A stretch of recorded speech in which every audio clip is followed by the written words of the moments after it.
Welcome to Click It Up a Notch. Today we're going to learn the basics of photography and design and capture the perfect photo.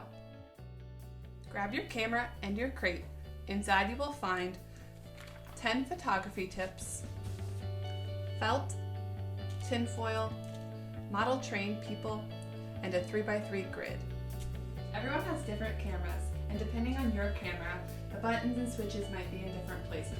Most cameras have the same 5 functions: an on-off switch, a shutter button, flash, zoom, and focus.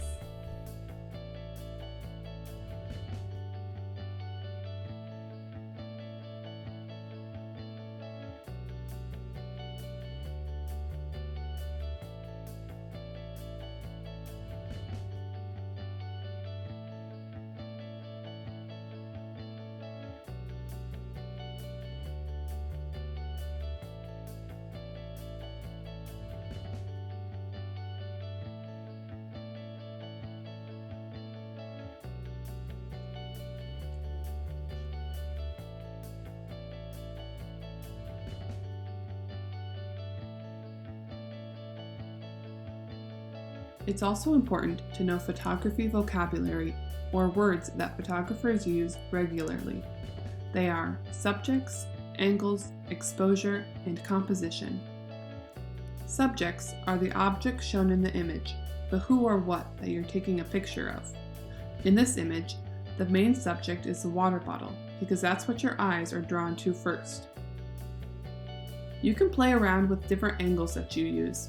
An angle is a location at which your camera is placed to take a shot. For example, in this diagram, if you take a picture above your subject, your angle is called bird's eye view. If you were to take a picture below your subject, that would be called worm's eye view. Here are some pictures from some of those angles. As you can see in the lighthouse picture, which was taken from the worm's eye view, the camera was placed below the subject. In the picture of the child in the costume, the camera was angled from above. Another photography word to know is exposure. This is the amount of light that reaches the camera sensor. Exposure determines the brightness or darkness of the photo. These 3 pictures have different exposures, which makes them appear lighter or darker. The last word to know is composition.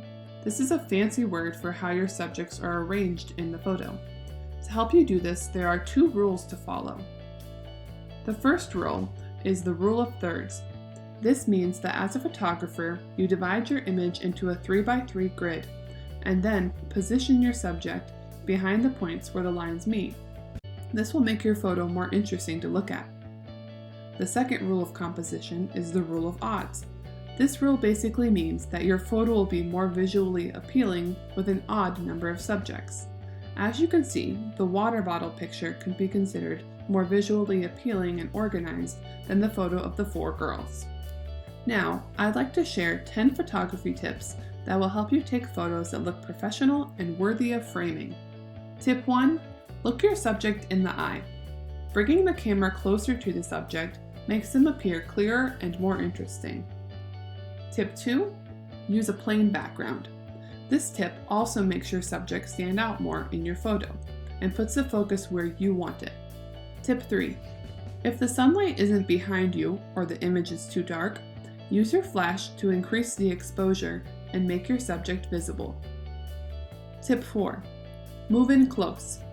Both of these photos are great, but the one on the right allows you to see tiny details of the subject, which make the photo more personal. Tip 5. Move it from the middle. This tip follows the rule of thirds. Play around with where your subject appears in the image and use your grid to find a visually appealing place for it. Tip 6. Take your time while snapping pictures and make sure to have the focus of the camera on your subject. Tip 7. When you use the flash, make sure to check that it's lighting up what you want it to. If it isn't, move closer to your subject. Tip 8.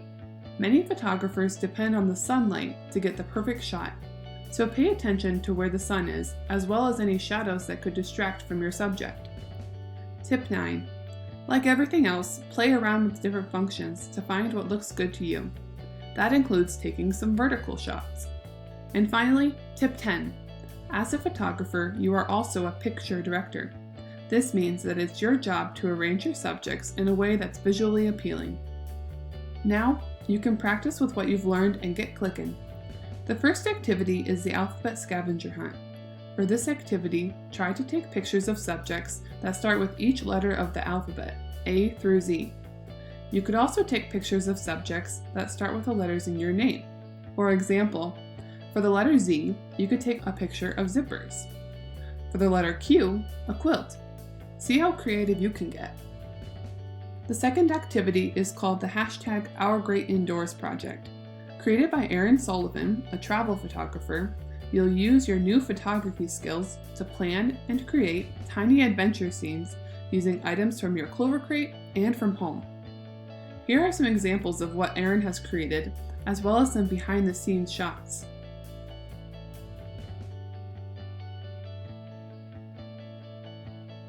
Now it's your turn. What outdoor scenes can you create and capture using objects from your house?